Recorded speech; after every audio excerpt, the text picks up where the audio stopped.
FBR क्या होता है और उसका क्या फ़ायदा है? अगर आप FBR में अपने तमाम एसेट को मसलन घर, गाड़ी, जायदाद FBR में डिक्लेयर करवाते हैं तो इसको फाइलर कहते हैं। इसमें FBR आपको बहुत सारे फ़ायदे देता है, जैसा कि ज़मीन की खरीदारी पर FBR आप पर 12 से 20% टैक्स लगाता है। अगर आप फाइलर हैं तो यही टैक्स आप पर 3 से 4% लगेगा।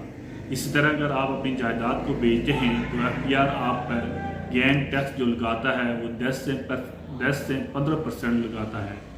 लेकिन अगर आप FBR में रजिस्टर हैं तो यही टैक्स आपको 3 से 4% देना होगा। इसी तरह अगर आप नॉन फाइलर हैं तो बैंक प्रॉफिट से आपको 35% देना पड़ता है, लेकिन अगर आप फाइलर हैं तो यही टैक्स सिर्फ आपको 15% देना होगा। मज़ीद किसी भी इंफॉर्मेशन के लिए हमसे रब्ता करें और हमारे चैनल को सब्सक्राइब करें। Thank you.